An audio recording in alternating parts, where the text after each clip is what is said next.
Tu veux nous faire un petit clap? Ah ouais. C'est clapé. C'est clapé. Des humains ordinaires qui réalisent des choses extraordinaires. Bienvenue dans Héros minuscules. Je suis Jonathan Bellegroux. Je suis Camille Cerne. Depuis des années, j'accompagne des gens vers leurs rêves, qu'ils soient athlètes ou non, et j'entends les histoires de personnes incroyables, même lorsqu'elles sont anonymes. Et je suis toujours ému par les gens qui avancent dans la vie, malgré les hauts et les bas.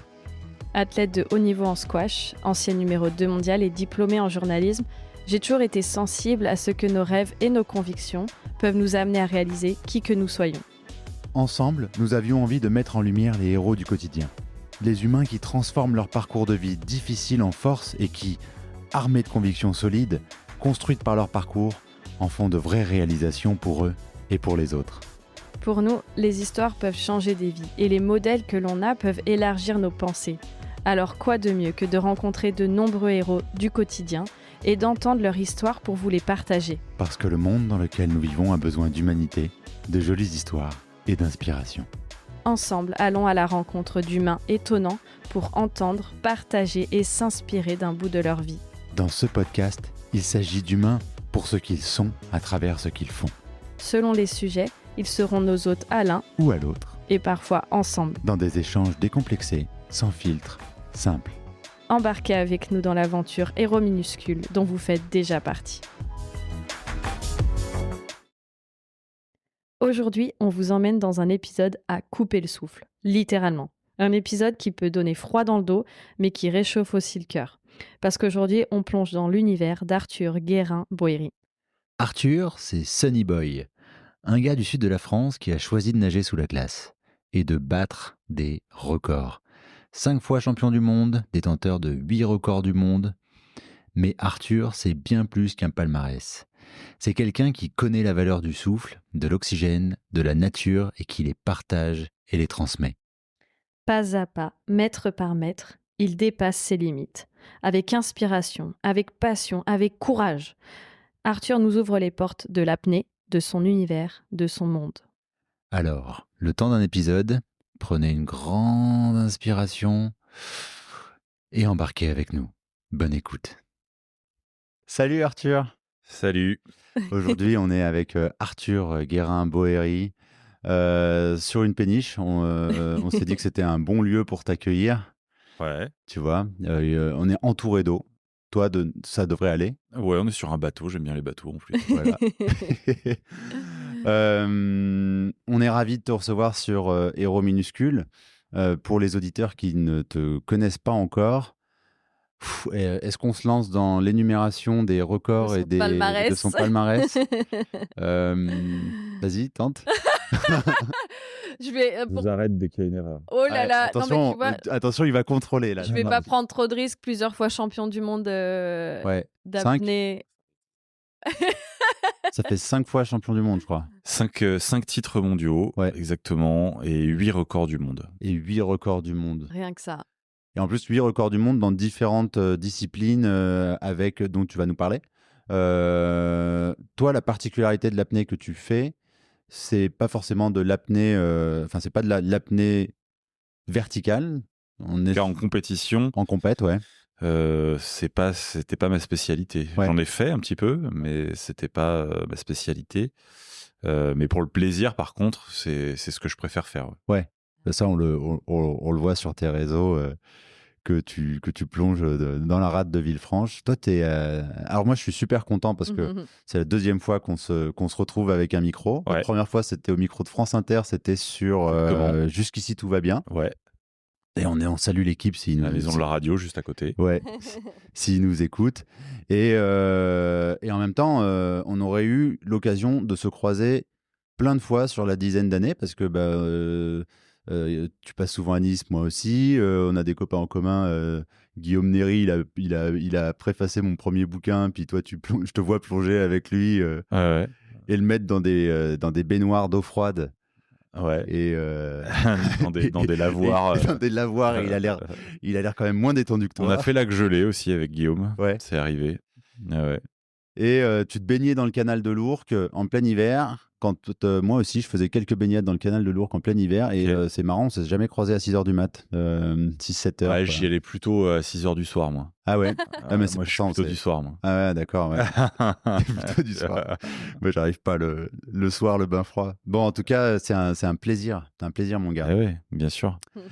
Euh, Comment tu te définis, toi? Qui Comment est Bah, tu... Arthur? Ouais. Si tu devais te présenter justement à nos auditeurs. c'est pas très compliqué. C'est très compliqué parce que à la base, je suis pas du tout apnéiste, moi. Je suis parisien déjà, donc je suis d'ici, quoi. Et je suis plutôt porté sur la musique, la guitare, que j'ai commencé à l'âge de 10-12 ans. Et voilà, le chant aussi. Donc j'ai fait des études d'ingénieur du son à Paris, Ah, à l'ESRA, pas loin d'ici, dans le 15e, là. Et en fait, moi, j'ai toujours été persuadé, ado, que j'allais devenir guitariste-chanteur, quoi. Donc en fait, j'ai pris une direction qui n'a rien à voir. Et mais je me voyais pas du tout devenir apnéiste. Voilà. Après, c'est un sport qui me fascinait gamin, hein, parce que j'étais fasciné par le Grand Bleu, puis par quand même toute une période Besson, la période Gaumont de Besson, hein, avant qu'il quitte Gaumont pour voilà, pour monter sa propre structure.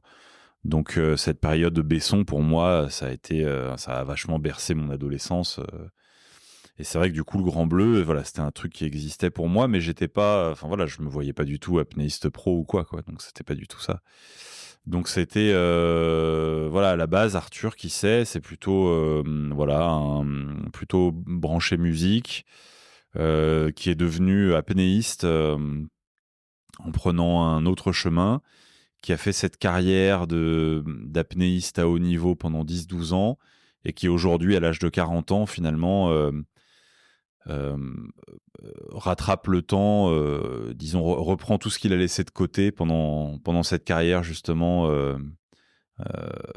c'est-à-dire essayer de redevenir créatif et productif, euh, voilà, avec les outils dont je dispose, quoi.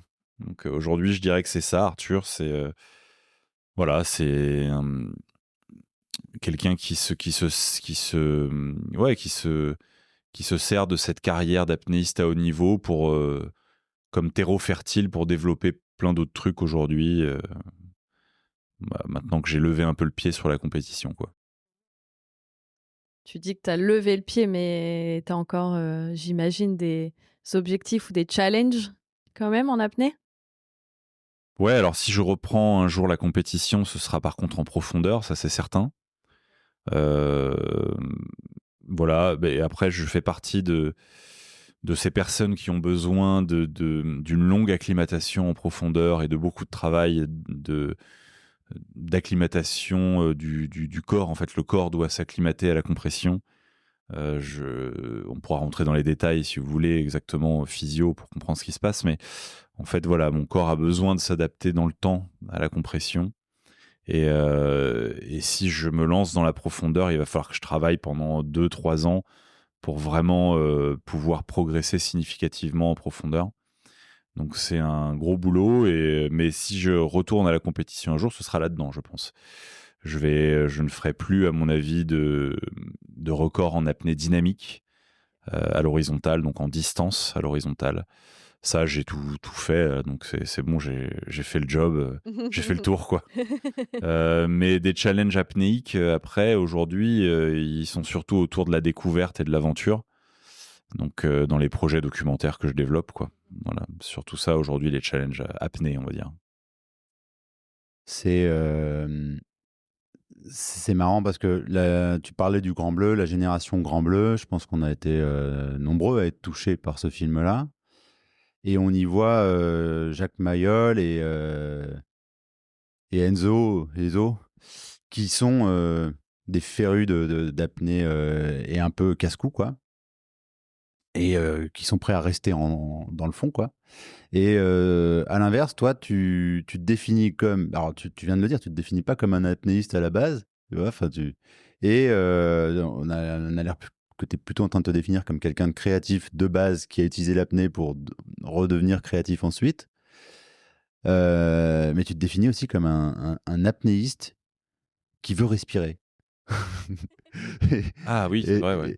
et on t'a entendu, Ouais. dire ça, on s'est dit, ça c'est très bizarre, mais donc ça colle pas avec l'image de l'apnée qu'on a aujourd'hui.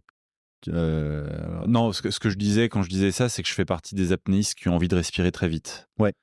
Parce que j'ai une faible tolérance au CO2 et que du coup, je fais partie de cette catégorie d'apnéistes qui a envie de respirer assez vite. Voilà, j'ai une zone de confort très réduite quand je suis en apnée, quoi. Mais c'est d'autant plus difficile du coup de faire des grosses perfs pour moi en apnée, quoi. Mais comment? Mais du coup, ça semble tellement pas logique physiologiquement que tu aies réussi à faire tous ces records.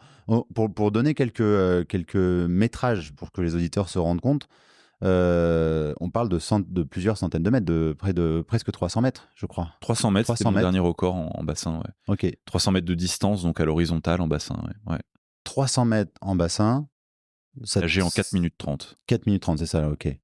Donc 4 minutes 30. On se fiche un peu du temps, hein, c'est surtout la distance qui compte. Ouais, Mais ça donne quand même une idée pour les ça donne auditeurs. une idée. Ça fait combien de carreaux au fond de la piscine, cette Ouais, affaire-là? ça fait un paquet, hein. Ça dépend, ouais, de la taille des carreaux, mais Et en même temps, tu dis que tu as une ferme résistance ouais, au CO2. Alors, ouais, ouais, une plongée se passe comment? Tu définis, il y a 3 phases, je crois. ouais, c'est ça. Bah, il y a une phase qu'on appelle phase de confort, où on n'a pas encore envie de respirer, Mhm.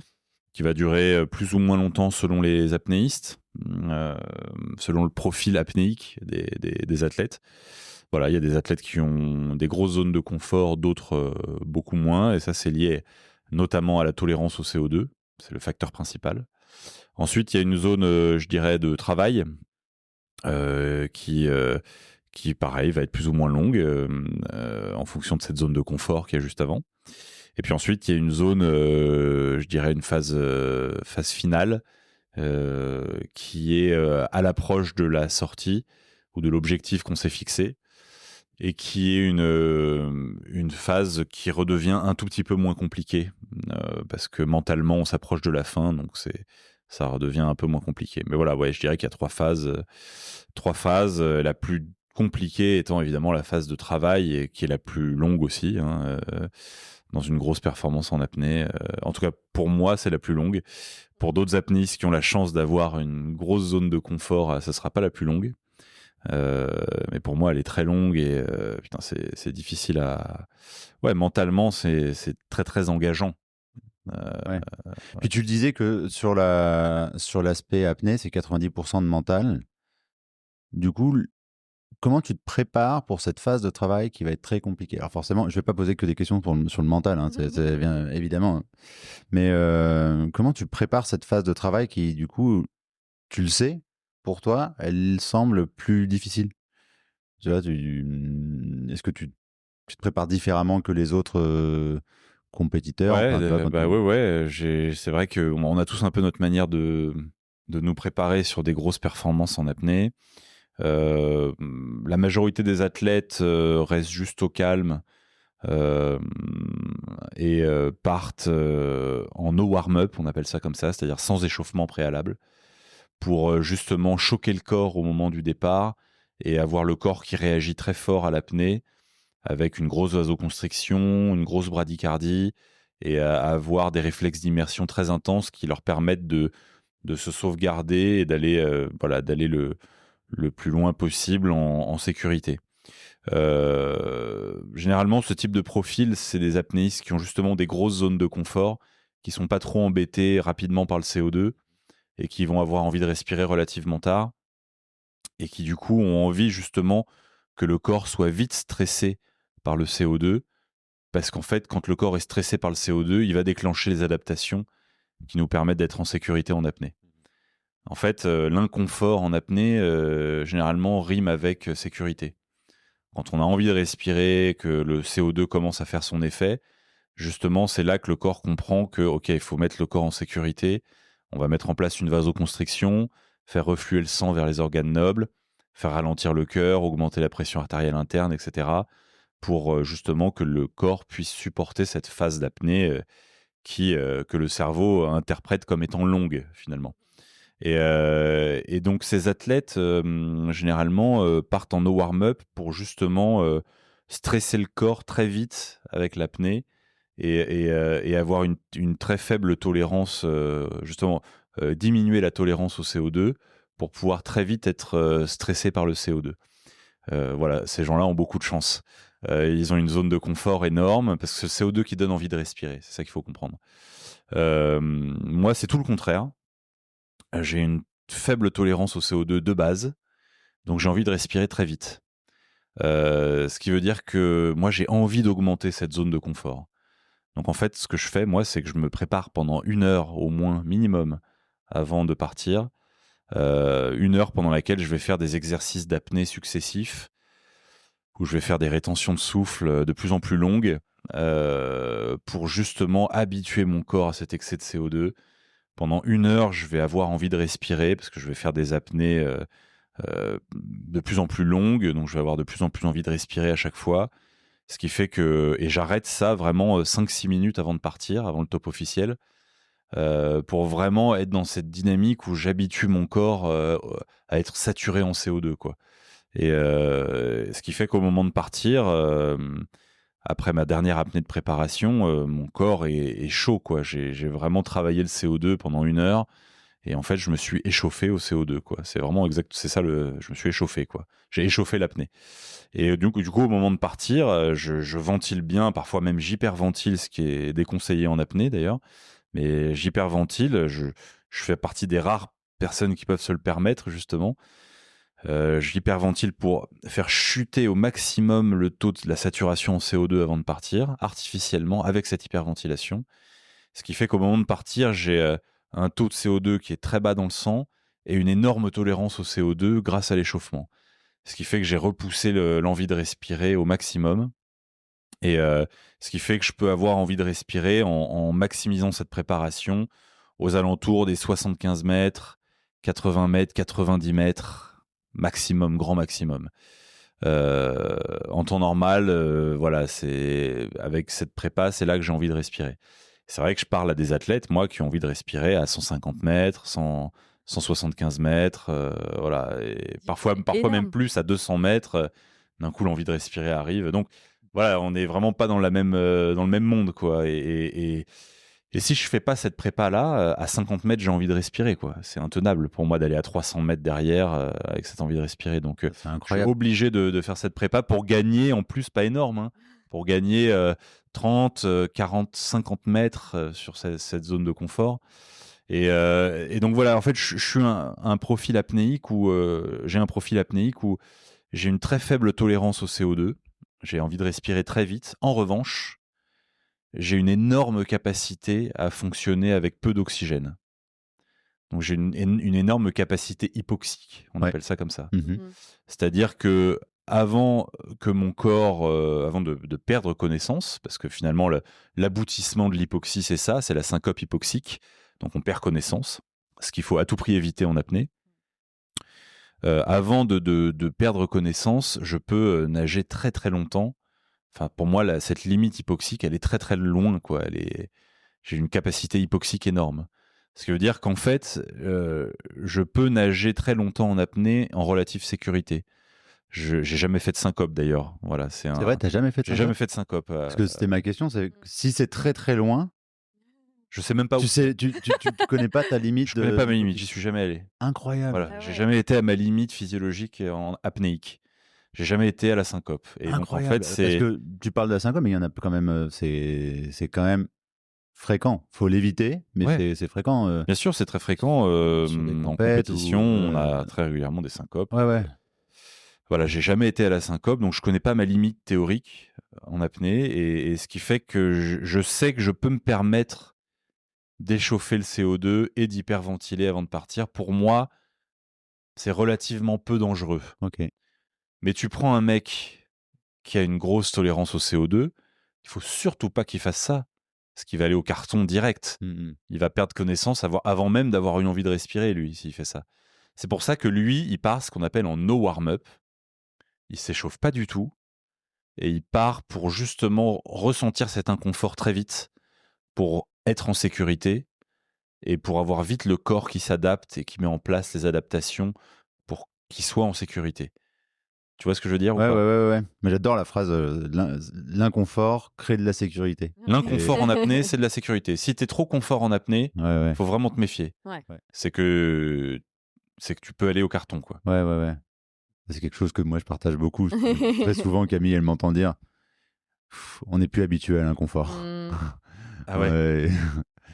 On se couvre trop. Enfin, tu vois, on marcher. Enfin, tu vois, l'inconfort, notamment l'inconfort physiologique, quoi.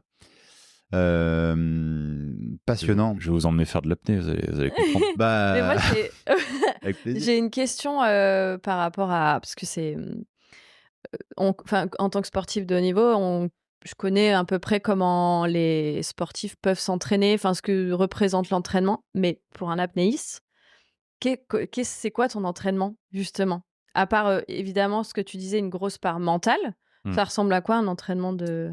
Il n'y a pas d'entraînement mental plus que ça, finalement. Ok. En tout cas pour moi. Il y en a d'autres qui en font beaucoup. On parlait d'Alice tout à l'heure, je sais qu'elle voit un préparateur mental, qu'on connaît d'ailleurs. Ouais. Voilà, je sais que... bref, il y a plein d'apnéistes qui voient des prépas mentales. J'ai jamais eu trop de besoin, moi, par rapport à ça.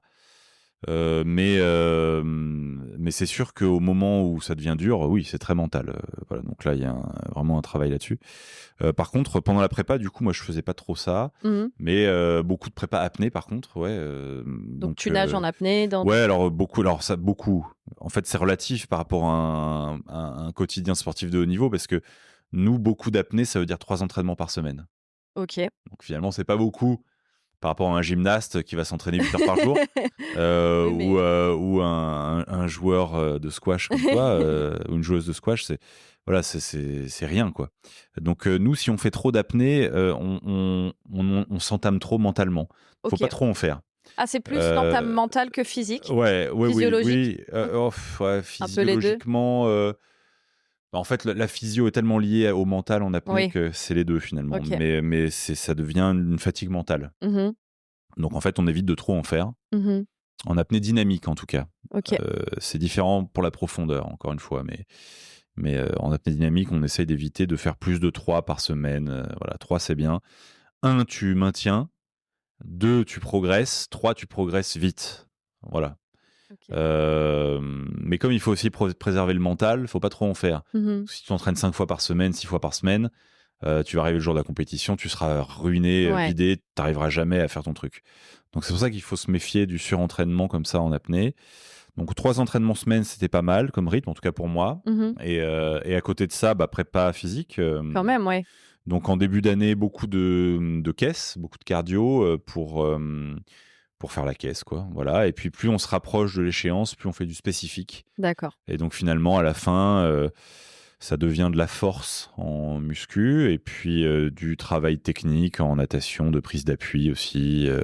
Voilà, mais ça devient de la force, ouais. Et là, dans ta manière de nager, moi qui n'ai jamais appris à nager correctement, clairement, on voit que c'est technique. Enfin, la technique. Ouais, après ça s'apprend vite, hein, ça c'est. Ouais. Oui, ça s'apprend assez Mais vite. j'imagine que tout mouvement doit être optimisé. il minimise, il dit ça s'apprend vite, mais quand même, la monopalme, il faut maintenir de la force. Et puis en plus de ça, moi j'ai vu des entraînements, notamment, j'en ai vu des tiens, je crois, sur les réseaux. C'est des entraînements où ils font de la muscu, mais en apnée. C'est-à-dire que Ah oui. On ajoute des phases d'apnée. T'ajoutes des phases d'apnée sur ton rameur, sur ton développé couché, sur c'est vrai. ton tirage. Donc, c'est vrai. Donc c'est pas tout à fait la même muscu. C'est pas comme tout le monde. C'est pas la même prépa physique que... Ouais, on essaie on essaie de varier les exercices et d'ajouter des exercices pour faire des trucs spécifiques par rapport à ce qu'on va faire plus tard. Donc oui, on ajoute des phases d'apnée pendant la prépa physique. Après, pour la nage, ça, il suffit, si tu es un peu aquatique, très vite, tu comprends l'ondulation quand même, avec la monopalme, la prise d'appui sur les bras aussi en brasse. qui est sensiblement différente de ce qu'on voit en natation. En fait, la brasse en apnée ressemble quasiment point par point à ce qu'on retrouve sur de la brasse en natation au virage. Tu vois, la coulée au virage? Ouais. Bon, bah voilà. En gros, c'est ce qu'on fait en apnée tout le long. Ok. Ce qu'ils font en brasse juste après le virage, à la poussée, c'est ce qu'on fait en brasse en apnée. D'accord. Mhm. Voilà.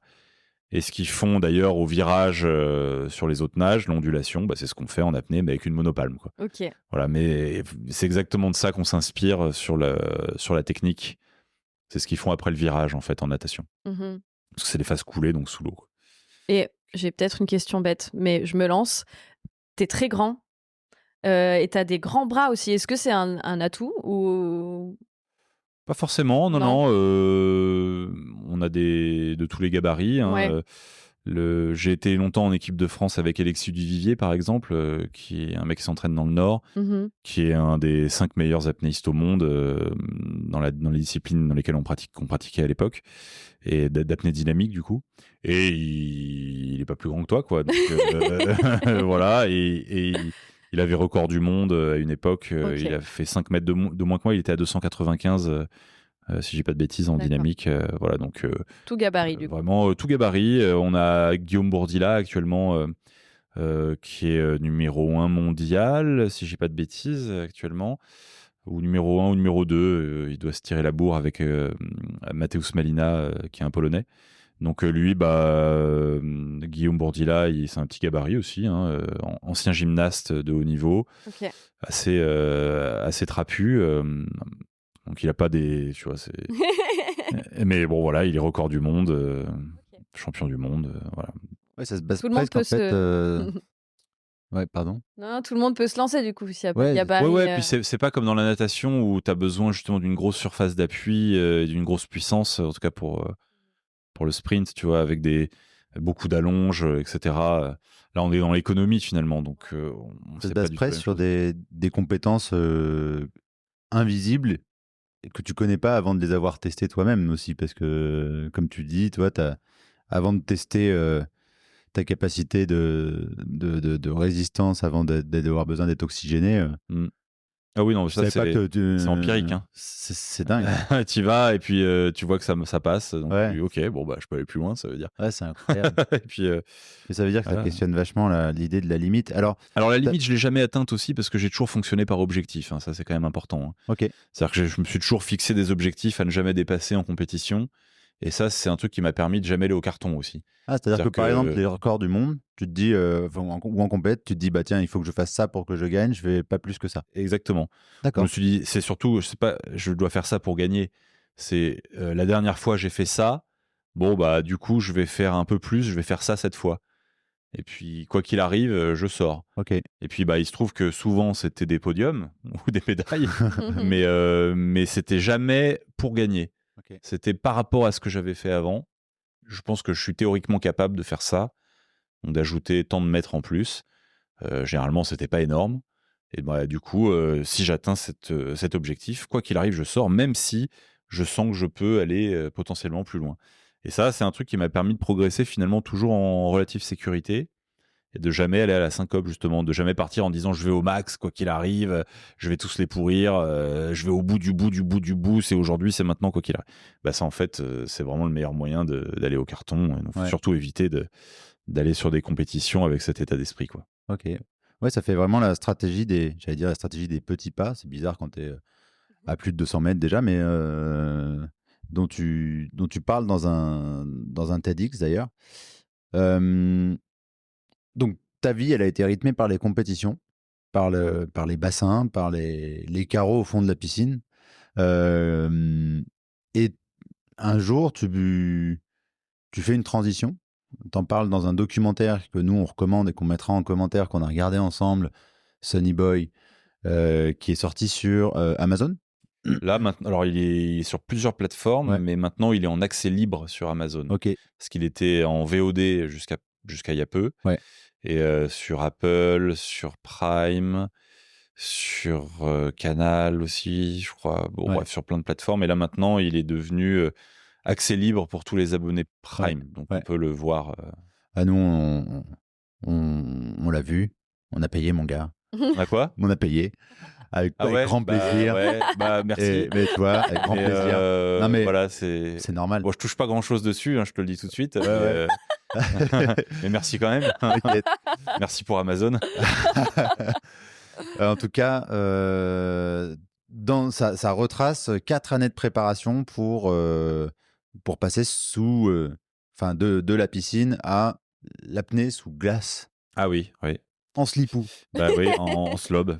Alors, moi j'ai plein de questions. D'abord, pourquoi Sony? Alors ça, c'était vraiment un joke avec l'équipe de production, parce que notre juge international de la Confédération mondiale des activités subaquatiques, qui était sur place pour homologuer les records, qui s'appelle Antero Joki, qui est vraiment le spécialiste euh, logistique, organisation, sécurité sur l'apnée sous glace dans le monde. Enfin, vraiment, c'est le mec à avoir si on veut organiser ce genre de truc. Et bah lui, il trouvait ça marrant parce qu'en fait, il y a que des Norvégiens, des Suédois, des Finlandais, des Russes qui tentent ce genre de truc, quoi, généralement. Ouais. Et j'étais le premier mec latin qui arrive de Nice pour claquer des records sous la glace. Et il trouvait ça trop drôle. Et du coup, il m'appelait Sonny Boy from Nice. Ok. Et l'équipe trouvait ça trop drôle. Du coup, ils ont appelé le film Sonny Boy. Ok. Voilà, en référence à ça. Ouais. Ouais, génial. Le film commence. Alors, on va pas spoiler, mais il faut vraiment le voir. Mais les premières images, Ouais. c'est tout de suite poignant, je trouve. Ouais. On est dans une piscine en plus que je connais, puisque c'est celle de Nice, Jean Bouin. de Jean-Bouin, ouais. Et où tu dis en gros que t'en as marre, quoi, Ce qui est vrai. comment ça s'est installé cette phase de j'en ai marre, et puis comment l'idée elle a germé, parce que tu passes assez vite sur le documentaire sur cette phase-là. Pourtant, en Ouais. fait, c'est une phase que beaucoup de personnes connaissent. Alors pas dans l'apnée, mais dans leur vie. Tu vois, ce moment de il y en a marre, je Ouais. change. Il Ouais. faut que je change quelque chose. Tu vois. Ça, c'est arrivé assez vite finalement après mes derniers records en 2016, où je sentais que j'avais un peu fait le tour de tout ce que j'avais à faire sur l'apnée dynamique. J'avais atteint tous mes objectifs. J'avais fait 300 mètres en bassin, qui était un petit peu le saint graal de tous les objectifs que je m'étais fixés. Record du monde, bon voilà, c'était record du monde absolu, hein. Il y avait dans toutes les fédérations, on n'avait encore jamais fait 300. Voilà, c'était l'objectif, le bel objectif que je m'étais fixé. Pour moi, ça signait un petit peu la fin de ma carrière de compétiteur en bassin. Et finalement, j'avais vraiment envie d'autre chose, quoi. D'aller en mer déjà. Donc, j'ai commencé à aller beaucoup plus en mer à cette période, faire de la profondeur. Et puis, me rapprocher de Nice, de Guillaume Néry, de Morgane Bourkis, de Pierre Frolat, de tous mes camarades niçois. Et du coup, c'est à ce moment-là que j'ai déménagé à Nice, d'ailleurs, aussi. Et c'était une période, justement, où je ressentais le besoin de recommencer à être créatif et productif. Donc, c'est là aussi que j'ai recommencé à faire plus de conférences. J'en avais fait quelques-unes pendant ma carrière, mais là, j'ai vraiment mis le pied à l'étrier. Et puis, il y a eu aussi ce désir de partager quelque chose autour d'un beau projet, de faire un documentaire, finalement. Et c'était une période où je commençais à m'intéresser à l'eau glacée, mais pour les vertus du bain glacé, c'est-à-dire vraiment les 2 minutes, sans faire d'apnée, quoi. On se met dans l'eau à la méthode Wim Hof, quoi, un peu. C'est-à-dire, on se met dans l'eau 2 minutes, on a le dégagement d'endorphines, ça fait du bien au système cardiovasculaire, au système immunitaire, etc. Voilà, tous les bienfaits de l'eau froide. Moi, c'était ça qui m'intéressait à ce moment-là. Et puis, finalement, un de mes potes, Alex Voyer, qui est un photographe sous-marin français, m'a dit tiens, pourquoi tu mélangerais pas ton intérêt pour l'apnée et ton intérêt pour l'eau glacée, finalement, tu vois, tenter des records comme ça sous la glace, ça peut être cool. On était en 2016. Et puis là, je me suis dit, ouais, tiens, pourquoi pas. Ouais, c'est vrai que c'est une bonne idée. Allez, je le tente. Donc en 2017, j'ai fait un premier record. On a fait un premier film qui s'appelait Aquairex, réalisé par Sébastien Moreau, produit par Quad Doc, qui est une grosse boîte parisienne. Voilà, Nicolas Mélian qui était à la production. On a fait ce premier film qui était assez confidentiel, on l'a pas beaucoup diffusé. Et ce film Aquaerex a laissé place au Covid derrière.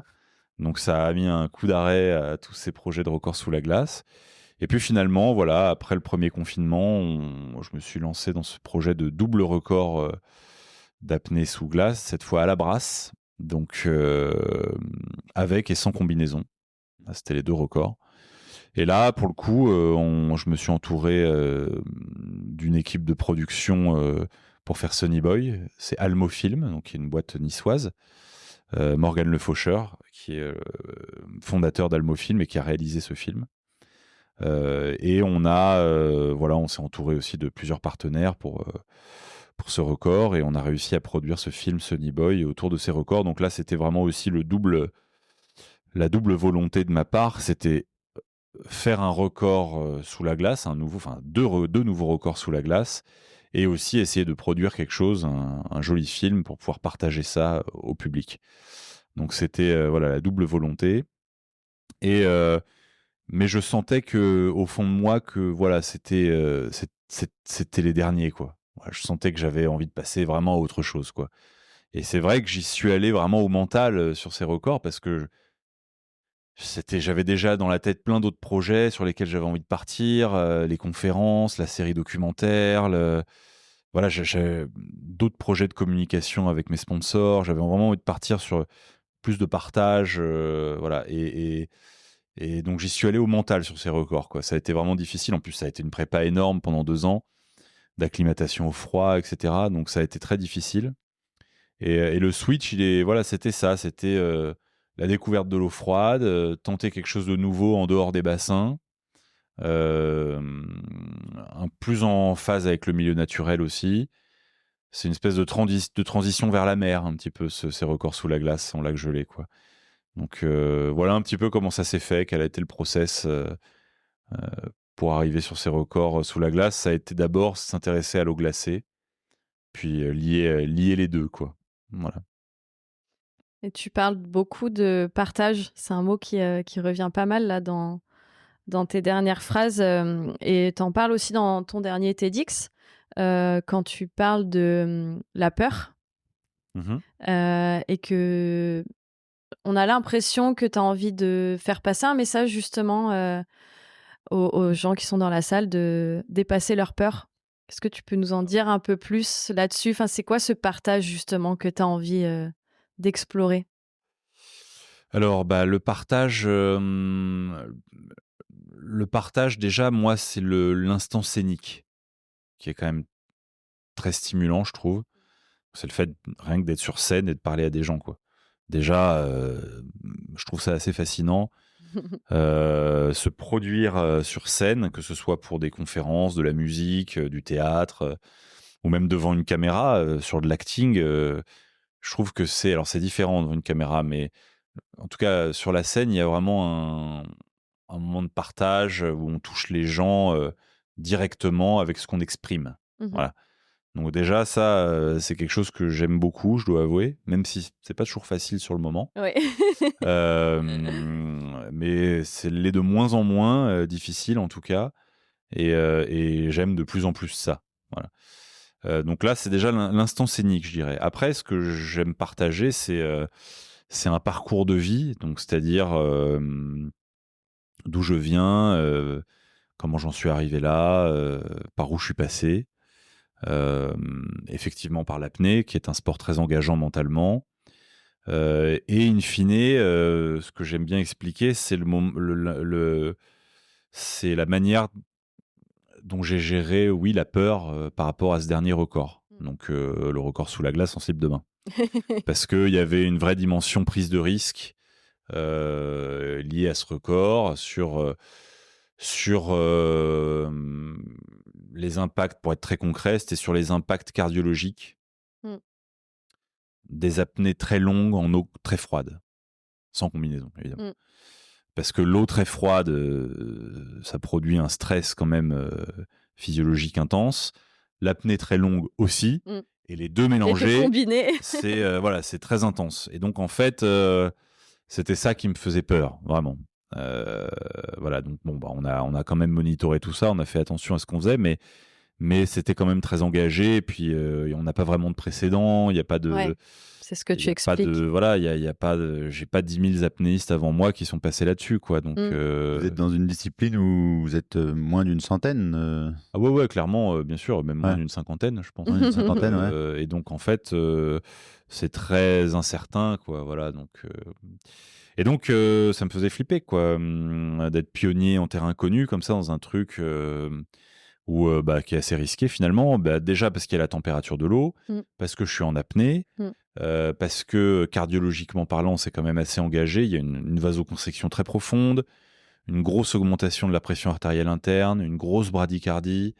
Du coup, attends, je t'arrête 2 secondes, mais Ouais. pour les auditeurs, puis même pour nous, hein, du coup, ça fait vivre quoi comme sensation? Là, la vasoconstriction profonde, Ouais. parce que tu vois, la réduction des poumons et la compression quand tu descends, je vois, enfin, tu vois, souvent, Ouais. c'est assez bien décrit, mais là, ce que tu décris là, c'est quoi comme Tu sensation? le sens pas trop. La vasoconstriction, quand tu te mets dans l'eau glacée, tu la sens parce que ça va faire mal.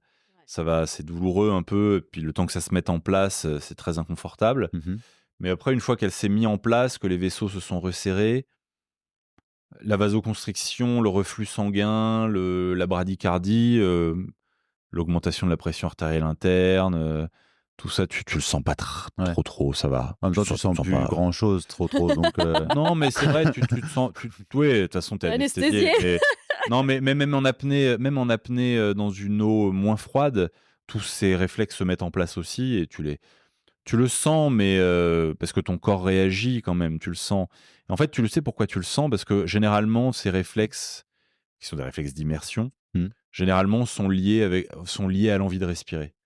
Donc, quand tu es en apnée, que tu commences à avoir envie de respirer, tu sais que c'est corrélé avec la mise en place de ces réflexes d'immersion. Donc, vasoconstriction, Donc ça, bradycardie. quelque part, ça vient presque rassurer. C'est: «Ah, j'ai envie de respirer, donc Ouais, c'est bon signe». exactement, c'est le stress au CO2. OK, OK. Le CO2 va stresser des capteurs qui vont déclencher l'inconfort et qui vont expliquer au corps que c'est maintenant qu'il faut se protéger. Ouais. Donc le corps dit: oh, ok, il y a trop de CO2, on est dans l'inconfort, clac, on resserre les vaisseaux sanguins, le sang va quitter les bras et les Ouais. jambes, on va protéger les organes nobles, cœur, cerveau, poumon. Du coup, on va ralentir le cœur avec cette vasoconstriction, avec cette augmentation de la pression artérielle interne. On va libérer un peu de globules via la rate, etc. Et puis on va se mettre en mode en stase, quoi. Voilà, c'est ça. Ouais. Et ces adaptations, en elles-mêmes, tu les sens pas vraiment. Ce que tu sens, c'est l'augmentation du CO2, par contre, oui, qui va te donner envie de respirer, quoi. Ouais. Ça, oui. Et quand tu te mets dans l'eau glacée, tu as ces mêmes adaptations, en fait. C'est à peu près la même chose, quoi. C'est le corps va. Enfin voilà, il va y avoir une grosse vasoconstriction liée à la Ouais. température, finalement, cette fois, et moins au CO2. Mais il va y avoir une vasoconstriction liée à la température extérieure qui fait que tous tes vaisseaux vont se contracter et le sang va refluer vers le centre du corps Mmh. pour maintenir les organes vitaux au chaud. Voilà, et c'est à peu près les mêmes réflexes L'eau finalement. glacée, c'est moins de 5 degrés, c'est ça? L'eau Alors, froide, elle est considérée comme glaciale en dessous de 5 degrés, ouais, OK. effectivement. Donc, les Donc dans notre douche, elle n'est pas glacée. elle est pas glacée, Ah non, elle est non, froide. sauf en montagne. Ouais. Où là, ouais, je vais régulièrement en Savoie et ouais, elle sort à 2 degrés du robinet quand on est sur le fond. Ouais. Donc là, elle est glaciale. Ah, impeccable. Là, on se Mais baigne. Là, c'est super. ouais, mais Là, c'est le top. elle est, pour que ce soit homologué nage hivernal, la Fédération française de natation doit mesurer l'eau à 5 degrés ou moins Ouais. pour que ce soit homologué compétition de nage hivernal. Sinon, ça ne l'est pas. Donc, en tout cas, juste voilà, pour répondre à ta question, finir là-dessus, ouais, ce qui était risqué, c'était voilà, les adaptations physiologiques extrêmes de l'eau glaciale et de l'apnée, combiner les deux ensemble, avec voilà, une vasoconstriction très forte, une bradycardie très forte, une augmentation de la pression artérielle interne énorme, et finalement, à ça s'ajoute l'hypothermie, à ça s'ajoute l'hypoxie, l'hypercapnie aussi, évidemment, la saturation en CO2.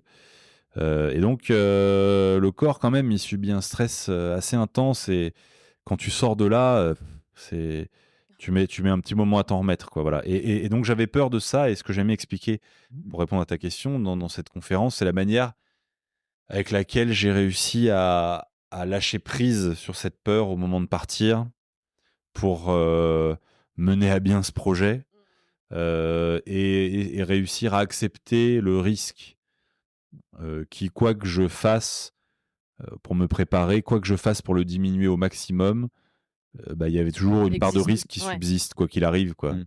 Et qu'il a fallu que j'accepte que peut-être ça peut mal se passer pour moi. Voilà. Mais que ça fait partie du jeu. Ouais. Voilà. Et ce process est très intéressant. Et c'est ça que j'explique justement dans ces moments de partage. C'est la question que tu me posais. C'est ça que j'explique.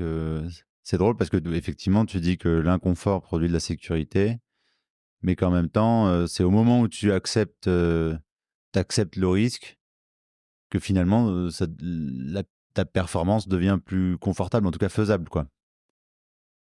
Et que l'acceptation accepter les conséquences, on se dit, sur 4 ans, il a eu le temps. Mais en fait, toi, tu t'expliques que ça se fait dans les 45 dernières secondes. Non, j'ai eu la trouille pendant 3-4 ans jusqu'au jour J. Ouais. Et puis au jour J, je continue d'avoir la trouille, je me prépare, j'ai encore la trouille, machin. Je me mets dans l'eau, j'ai encore la trouille. Et puis c'est 30 secondes avant de partir, je me dis bon ok, voilà, de toute façon, vas-y. De toute façon, t'es là. C'est parti, quoi. Enfin, faut y aller, quoi. Puis lâche l'affaire, quoi. Puis du coup, tu lâches prise et tu crois en ta bonne étoile, tu crois en ta destinée, tu crois en toi, Ah, tu crois en ta bonne étoile et en ta destinée? Bah ouais, pourtant je suis quelqu'un de très terre à terre, hein. mais à ce moment-là, ouais, et je dois avouer qu'il y a un truc assez mystique qui se met en place. Voilà, ça me transcende complètement, hein, et c'est vrai que je m'en remets à ma bonne étoile et je me dis bon j'y crois, on verra bien, quoi. Parce qu'il y a cet inconnu, donc c'est rationnellement, tu peux pas te dire ok, je pars, mais je risque d'y rester, quoi. C'est pas possible, sinon tu pars pas, quoi. C'est ça. Donc tu dois te dire ok, j'y crois. Voilà. Et tu crois à quoi? Tu crois à ta bonne étoile, ta destinée, ce genre de choses, quoi. Et pourtant, je te dis vraiment, c'est pas trop mon truc, quoi. Donc, mais à ce moment-là, ouais, voilà, en plus, voilà, t'as cette ligne de vie, t'as vraiment le chemin qui est tracé devant toi. On a construit ce track avec des issues de secours tous les 20 mètres. On a la corde qui est tendue. On appelle ça une ligne de vie, en plus. Donc, c'est quand même assez symbolique. Et donc, il faut que je suive cette ligne de vie qui me montre le chemin, quoi, tu vois. C'est vraiment ça, quoi. Donc là, j'accepte et puis je lâche prise et puis voilà, puis je peux profiter de mon état dans lequel je suis. Je me suis préparé pendant 2 heures, donc je suis dans un état quand même assez second. Et donc quand je lâche prise sur la peur, voilà, je suis dans le flow complet. Après, il n'y a plus rien qui m'atteint, tu vois, je peux partir serein, quoi.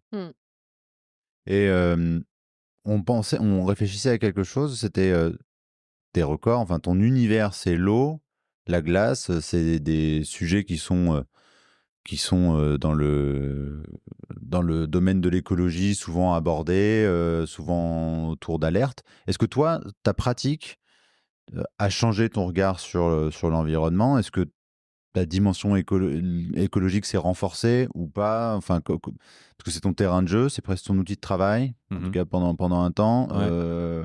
T'en es où de Alors moi, j'ai un discours sur la question qui est assez marginal, je dois dire, par rapport à ce qu'on a l'habitude d'entendre. On aime les discours marginaux. Ouais, mais en fait, c'est-à-dire que je suis sensible évidemment à l'écologie, à la protection des océans, qui est un truc qui me touche profondément. C'est-à-dire je ne supporte pas la pêche au chalut, je ne supporte pas la capture d'espèces, la capture accidentelle d'espèces dans les chaluts. Je ne supporte pas la pêche massive, la surpêche, la pollution plastique. Enfin, je veux dire, tout ça, c'est un truc qui me déprime profondément, quoi. Enfin, moi, je serais capable d'arrêter de bouffer du poisson sans aucun problème. D'ailleurs, j'en bouffe pas beaucoup. Et puis, voilà, j'en bouffe quand je sais d'où ça vient, que ça a été pêché à la canne par le pêcheur du coin, et puis voilà, ou exceptionnellement au restaurant. Je veux dire, voilà, mais je suis vraiment pas un gros mangeur de poisson ni de fruits de mer ou autre. Donc, franchement, je pourrais m'en passer. Je comprends pas qu'on bouffe autant de poissons, qu'on pêche autant de poissons. C'est un truc qui me déprime. Je suis évidemment contre la pêche à la baleine, etc. Euh, mais je suis pas activiste et je l'ai jamais été. Euh, Après, je suis le premier à engueuler tous ces petits cons qui écrasent leur mégot sur la plage, et je le fais vraiment en plus, hein, chez moi. J'ai aucune gêne par rapport à ça, même s'ils sont 12 et qui sont autour de moi, qui sont grands et baraqués, je vais quand même les engueuler, quoi. Ouais, et puis je suis le premier à ramasser des plastiques qui traînent dans la flotte, enfin vraiment. Mais j'ai pas cette casquette d'activiste. C'est pas un truc qui me branche trop. Je préfère faire de l'écologie plus en finesse, plus en subtilité. Et c'est d'ailleurs ce que je fais dans ma série documentaire. En fait, cette série documentaire, elle a été faite pour que je découvre justement le monde des océans, parce que finalement, je le connais pas tant que ça. Je connais la Méditerranée relativement bien, mais j'ai pas fait ce tour du monde des océans comme, par exemple, l'a fait mon camarade Guillaume Néry plusieurs fois déjà, et j'ai pas cette expérience-là. Donc, en fait, je me suis dit, tiens, je vais faire un tour du monde des océans pour vraiment aller constater tous ces trucs-là et les comprendre justement en profondeur. Et peut-être qu'après, je pourrais en parler d'une manière différente d'ailleurs. Je pense que je ne deviendrai jamais activiste, mais pourquoi pas faire des conférences de temps en temps sur le sujet et partager ce que j'ai pu comprendre et découvrir. Donc c'est pour ça que je fais cette série documentaire autour du monde, mais qui est une série documentaire justement dans laquelle que j'incarne, hein, mais dans laquelle j'ai pas cette posture d'activiste. C'est un magazine d'aventure et de découverte. C'est une série documentaire de découverte où je vais découvrir avec mes yeux candides de citadin, de parisien que je suis en plus, avec des capacités d'apnéiste extraordinaires, certes, mais avec l'œil candide de la découverte, où je vais constater ces choses-là. Voilà. Et j'emmène le spectateur avec moi. Mais euh, j'essaierai toujours d'être dans une certaine neutralité, dans la mesure du possible. Alors, c'est pas toujours facile, hein, mais j'essaierai quand même, par exemple, quand je vais rencontrer des activistes qui protègent les baleines, par exemple, la Sea Shepherd ou autre, j'essaierai toujours d'aller rencontrer les gens qui pêchent les baleines pour comprendre pourquoi ils pêchent les baleines de père en fils depuis 8 générations, qu'est-ce que ça veut dire derrière, quelle est l'histoire, qu'est-ce qu'ils font avec, etc. L'idée, c'est toujours de comprendre les deux parties. Alors, parfois, ce sera pas facile, je Ça doit reconnais. pas être évident Bah ouais, dans, non, mais dans certaines situations. c'est pas toujours facile. Mais l'idée, c'est d'essayer de comprendre la réalité du terrain. Voilà. Et c'est pour ça que je dis finalement faire de l'écologie plus en subtilité, c'est-à-dire qu'il y aura toujours un fil rouge bienveillant par rapport à l'écologie dans toute cette série, qui est finalement une série où on constate des choses et où la moralité est évidemment écologique, bienveillante, mais d'une manière différente qu'on n'a pas l'habitude de voir finalement. C'est-à-dire en allant constater ça sur le terrain sans faire d'activisme finalement. Voilà, c'est ça. C'est une manière de le faire d'ailleurs qui est plus en phase avec qui je suis. Ouais. Finalement, c'est ça. Il a Et donc teasé j'ai jamais eu Il a teasé Il a bien pitché. ça sort quand ça s'appelle comment Ça s'appelle l'Odyssée salée.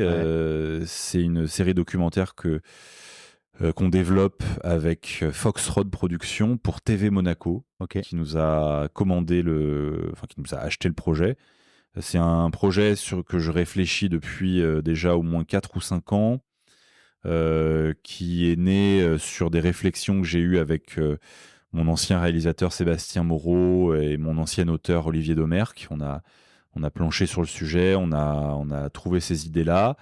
Et voilà, j'ai bûché cette idée pendant quelques années. Et finalement, mon réalisateur, Kevin Sampé, qui est un des meilleurs opérateurs sous-marins français actuels, a voulu produire ce projet et l'a porté devant TV Monaco, qui a tout de suite accepté. Ils ont trouvé ça génial. Et donc, ils nous ont acheté là la première saison qu'on est en train de produire. Je pars dans 10 jours en Thaïlande pour le 3e épisode de cette série documentaire. Voilà, on a fait les orques de Norvège, la grande barrière de corail australienne, et là on fait la Thaïlande pour le 3e épisode. Ouais, génial. Génial. Le fil rouge de cette première saison, c'est le réchauffement de l'eau, / réchauffement climatique. Et le fil rouge de la 2e saison, ce sera l'impact anthropique direct sur les océans, c'est-à-dire l'impact de l'homme donc sur les océans. Ça fait pollution plastique, surpêche, tourisme, construction, navigation, pollution sonore, etc. Enfin voilà, il y aura Toi, des toi sujets. à ton échelle, tu l'as vu changer la mer, les océans? Alors, chez moi à Nice, je la vois changer au niveau de la température, parce Ouais. qu'on a quand même on bat des records là chaque été. Température, on l'avait quand même à 29 degrés, là il y a pas cet été mais celui d'avant, dans le fond de la rade de Villefranche, qui est quand même très très chaud. Ouais. On n'avait jamais eu comme ça, enfin en tout cas de ce que j'ai entendu dire, il l'avait jamais vu comme ça, et moi de ma petite expérience de niçois, je l'avais effectivement jamais vu à cette température-là. Après, au niveau propreté, espèces, etc., là par contre c'est plutôt positif, je dirais. J'ai l'impression que ça va plutôt de mieux en mieux, Ok. parce que c'est très régulé, très surveillé au niveau de la pêche, etc. Donc il y a le sanctuaire Pélagos, hein, donc, qui entoure Ouais. cette zone-là, où tout est quand même très très surveillé, donc ils font gaffe. Alors c'est quand même pêché, hein, on va pas se mentir.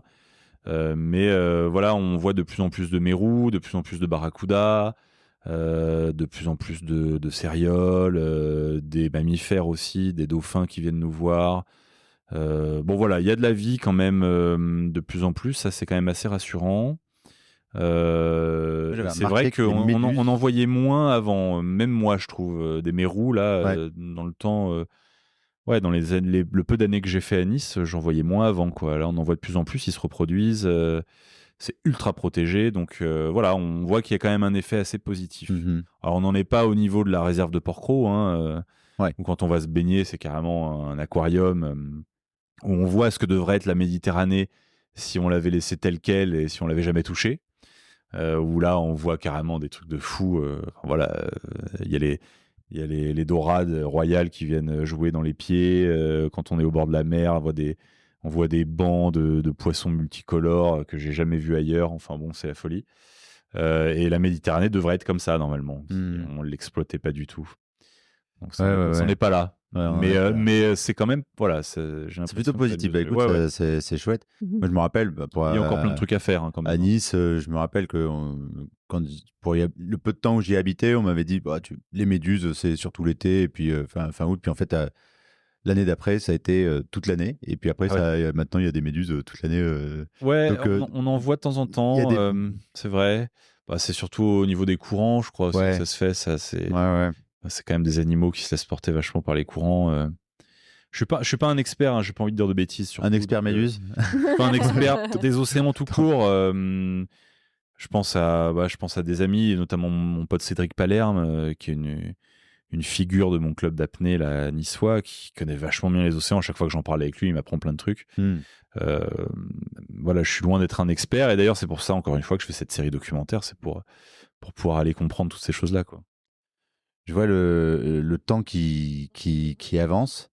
Euh, Tu nous as parlé de ton projet de documentaire. On sent que dans le fond de ce qui t'anime, il y a quand même pas mal de. Enfin, il y a la conviction. Enfin, t'aimes l'eau, et t'aimes montrer, et t'aimes partager, t'aimes transmettre. C'est quoi les autres convictions qui t'animent? Tu vois, si tu devais faire un espèce de fil rouge de ton parcours. Bah, les convictions. Je suis convaincu que j'aime être créatif et productif, ça c'est certain. Je suis convaincu que j'aime toucher les gens avec du concept, avec de belles choses. Que ce soit de belles images, de belles idées, ou de belles musiques, ou de belles incarnations, etc. Je suis convaincu de quoi d'autre. Bah, que maintenant que j'ai 40 ans, il va se passer plein de trucs que j'ai pas eu le temps de faire. J'ai l'impression que ma vie commence un peu à 40 ans finalement. C'est marrant, hein. C'est Boris Cyrulnik, je crois, qui disait ça. Il disait que la vie commençait à 40 ans. Et c'est vrai que voilà, là, je ressens vraiment que voilà, j'ai des portes qui s'ouvrent pour plein de trucs. Mhm.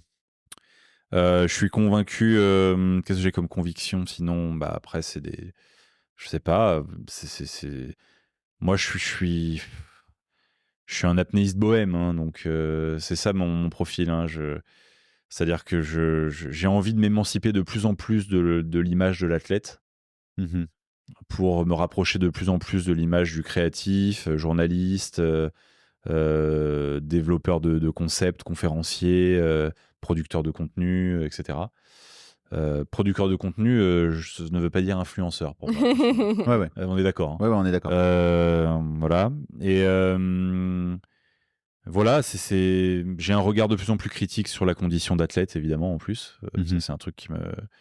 On Voilà, pourrait en parler j'en tous les parle de deux plus en plus. Ouais. Alors ça, sur mon un gars, on prochain pourrait... épisode. Ouais, ouais. Ouais, sur la condition d'athlète sponsorisé, le parcours de l'athlète, voilà. Enfin, je suis de plus en plus critique vis-à-vis de ça. C'est très bien, hein, mais j'ai plein de trucs à dire. Voilà. Bref, on en reparlera. On en Et, reparle. et ouais, non, voilà, écoute, in fine, vivre ma vie, voilà, telle que je l'entends, maintenant que j'ai la possibilité de le faire, quoi. Mhm. Ça, je dirais. Bah, super. Il y a une petite dernière question qu'on aime bien poser à nos invités au vu du moment qu'on a passé ensemble. Pour toi, c'est quoi un héros minuscule? Un héros minuscule. Bah, un héros minuscule, tu veux que je te dise ce que c'est? Pour moi, un héros minuscule, c'est un héros qui a la vertu de l'humilité, quoi. Voilà. C'est un grand héros qui a la vertu de l'humilité, c'est-à-dire, voilà, qui, qui fait tout sauf de mettre en avant que c'est un héros, quoi, justement. Tu vois? Et pour moi, les vrais héros, c'est ça, quoi. Mhm. C'est les héros qui font preuve d'empathie, qui font des trucs extraordinaires, mais qui sont aussi là pour les autres, voilà, qui se préoccupent pas que du fait que ce soit des héros, justement. Voilà. Pour moi, c'est surtout eux les héros, quoi. Un héros minuscule. Et puis, bon, bah, un héros minuscule, c'est finalement, quand on réfléchit à ça, c'est tout un chacun qui réussit à atteindre ses objectifs, quoi. Voilà. Ça peut être n'importe quoi. Je veux dire, on n'est pas tous là pour faire des records d'apnée sous la glace. On s'en fout, quoi. Enfin, je veux dire, ça peut être n'importe quoi. Peindre un tableau, faire une musique, monter un projet, mener un projet à bien, faire un footing, faire un...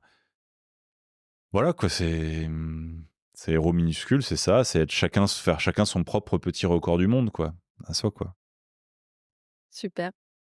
Et est-ce que tu aurais quelqu'un à nous recommander qui te vient comme ça, qu'on pourrait aller voir de ta part, où tu te dis, tiens, ça serait cool qu'il parle de son parcours Ah. Oh. Ah. T'as cité plein de monde pendant l'entretien, mais est-ce que Ouais. il y en aurait un en particulier? Bah, des apnéistes, il y en a plein, ça vous en connaissez, hein, il y en a plein des sympas. Non, mais c'est vrai que des mecs qui font de la photo, par exemple, sous-marine, c'est quand même assez cool. Mm. Souvent, c'est des gens qui ont quand même une vision, qui ont quand même une expérience apnée aussi intéressante, qui connaissent bien les animaux, qui connaissent ces athlètes, qui ont une vision artistique en plus. Donc, je pense évidemment à mon camarade Alex Voyer. Je suis content que tu le cites. Euh, Parce que moi, je suis son travail sur les réseaux, je n'ai jamais Ouais. eu l'occasion de le croiser, mais... Il y en a quelques-uns comme ça en France que j'aime beaucoup. Il y a Alex Voyer, Flavien Couvreur. Il y a mon pote Florian Gruet. Il y a. Il s'arrête plus. Il y a Céline Underwater. J'ai plus Céline Roy, pardon. R-O-Y. Il y a évidemment Franck Seguin, que j'adore. Rédacteur en chef photo de l'équipe, qui a vraiment une belle patte sous-marine aussi. Et puis Ben Thouars, si un jour vous réussissez à l'avoir, lui c'est le saint graal de la photo sous-marine. Bon voilà, ces mecs-là, ouais, ça peut être cool de les interviewer, franchement. Enfin, ces mecs et ces nanas, parce que ouais, Alison Boons, bien sûr, Alison Boons, super photographe underwater, qui cartonne grave. Qui a vraiment aussi une patte très intéressante. Pour ceux que j'oublie, je suis désolé. Mais voilà, je crois que là, c'est un peu mon entourage photo. Super. Sous-marine. Il y a des vidéastes aussi sous-marins qui peuvent être intéressants d'être interviewé. Je pense à Kevin Sampé, évidemment, mon réalisateur. Je pense à Alex Silva, qui est vraiment l'étoile montante de la vidéo sous-marine française. Je pense que c'est le prochain Bentoir vidéo. Voilà. Il y a Jacques Ballard, évidemment. Il y a Julie Gauthier qui fait de belles choses aussi. Bon, voilà. On a une belle liste. Une belle liste. Ouais. Merci. Merci. Oui, je suis désolé, mais... Non, mais déjà, on les salue tous. Ouais. Ceux qu'on a cités. Et puis, on te salue toi. Merci beaucoup, Arthur. Merci. À la prochaine pour parler d'autres projets. On a encore plein d'autres sujets de discussion. Peut-être que tu reviendras. Avec plaisir. Ouais, et on met pour tous ce les liens moment. en commentaire pour te contacter, évidemment. Le documentaire. Voilà. Et c'est Instagram, LinkedIn, globalement. Parfait. J'essaie d'être présent là-dessus. J'ai du mal à être présent sur le reste. On connaît. On connaît ça aussi. Et on remercie tes sponsors aussi, parce qu'ils participent à aussi tout ce que tu fais, tes sponsors, tes partenaires. Et c'est toujours. C'est vrai que c'est une équipe autour d'un bonhomme. Alors je dois avouer que ceux qui m'accompagnent aujourd'hui et ceux qui m'accompagneront dans les semaines et mois à venir, parce qu'on a des trucs qui arrivent là, sont ceux qui croient vraiment en moi et en qui je crois. Voilà. Faut le dire parce que, tu vois, il y a eu une longue carrière avec beaucoup de travail, etc. Et ceux que j'ai actuellement sont ceux avec qui je discute depuis longtemps, qui me connaissent depuis longtemps, parfois même qui m'ont attendu que je finisse avec d'autres marques avec qui c'était plus éphémère avant de m'attendre et de me dire maintenant on peut travailler ensemble avec plaisir. Donc c'est vraiment des gens solides en qui je crois et voilà, j'espère avec qui ça durera longtemps, mais qui en tout cas ont cette humanité, quoi. Ce qui se retrouve de plus en plus rarement dans les partenariats de sponsoring. C'est rare. Pour voir plein d'athlètes de haut niveau, c'est rare qu'il y ait que tu vois qu'ils aient le discours que tu as là, en tout cas. De plus en plus, c'est basé uniquement sur la l'image. C'est-à-dire que c'est très très peu basé sur le fond, sur ce qu'ont vraiment à dire les athlètes ou vraiment qui ils sont. C'est basé uniquement sur le rayonnement qu'ils ont et la visibilité qu'ils ont, ce qui est merdique, évidemment, in fine, parce que s'il n'y a pas de profondeur dans tout ça, quoi. Moi je trouve, c'est-à-dire que c'est comme ça que ça marche en tout cas. Et puis c'est vrai que ça fait plaisir de voir qu'il existe encore des grosses marques, des grosses enseignes qui soit n'ont jamais abandonné cette idée de travailler avec des gens qui ont du fond, soit ils reviennent parce qu'ils ont vu, parce qu'avant ils le faisaient, puis ils sont passés par la phase influenceur. Je dis ça comme ça. Et puis ils ont vu que c'était pas si terrible que ça, et ils reviennent justement au travail avec des gens qui ont du fond. Et ça fait vraiment plaisir, quoi. Voilà. Et puis parfois ils font leur mea culpa même au passage. Ça semble le noter, quoi. En plus c'est rigolo parce que tu cites personne, du coup ça laisse un suspense. Mais j'en veux à personne, de toute façon je m'en fous. En tout cas, merci pour le fond justement de cette discussion. Nous, c'est ce qui nous intéresse et à bientôt, quoi. Tu reviens quand tu veux. Les auditeurs peuvent reprendre une bonne respiration. C'est la fin de l'épisode sur l'apnée. Merci Jonathan, merci Camille. Merci, à bientôt Arthur. Merci d'avoir écouté cet épisode de Héros minuscules. Si vous êtes encore là, c'est que l'épisode vous a plu. Alors pour nous aider à continuer, on compte sur vous pour 2-3 actions minuscules. La première, vous abonner et mettre 5 étoiles. La deuxième, vous demandez quelles sont les 2 premières personnes à qui vous auriez envie de partager cet épisode et envoyez-leur un petit message.